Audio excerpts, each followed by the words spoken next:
తెలంగాణలో కరెంటు మీటర్లు ఉన్నవారికి ఊహించని శుభవార్త చెప్పిన సీఎం రేవంత్ రెడ్డి. ఇప్పటివరకు 6 గ్యారెంటీల పథకాల్లో భాగంగా గృహజ్యోతి పథకానికి అప్లికేషన్ చేసుకున్నారు. దీనికి సంబంధించి ఒక గుడ్ న్యూస్ అయితే అందించారనమాట. ఒక నోటిఫికేషన్ అయితే వచ్చింది, దాన్ని కలెక్ట్ చేయడం జరిగింది. విత్ ప్రూఫ్తో అయితే చూద్దాం. వీడియోస్ ఉన్న ప్రతి ఒక్కరు కూడా లైక్ చేయండి. చాలా మంది వీడియోస్ ఉన్నారు కానీ సబ్స్క్రైబ్ చేసుకోవడం లేదండి. మన ఛానల్ సబ్స్క్రైబ్ చేసుకుని బెల్ ఐకాన్ ఆల్ పైన ట్యాప్ చేయండి.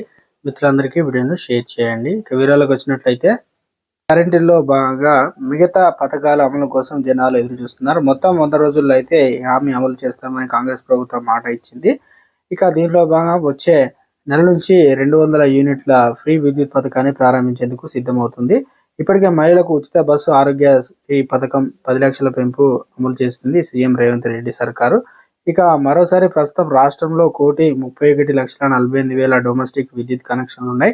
వీటిలో నెలకు 200 యూనిట్ల లోపు వాడే దాదాపు 1,05,00,000 వరకు ఉన్నాయి. ఈ కనెక్షన్ల నుంచి ప్రతి నెల కరెంటు బిల్లులు విద్యుత్ పంపిణీ సంస్థకు 350 కోట్ల వరకు ఆదాయం వస్తుంది.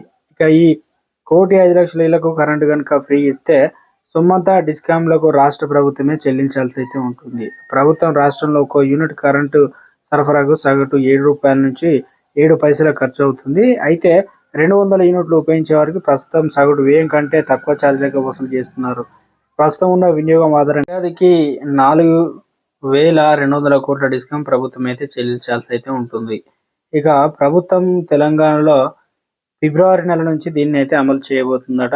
మొత్తానికి తెలంగాణలో ఇప్పటికే 350 కోట్ల వరకు కరెంటు బిల్లులు 200 యూనిట్లు అమలు చేసినట్లయితే కట్టాల్సిన పరిస్థితి అయితే ఉంటుంది.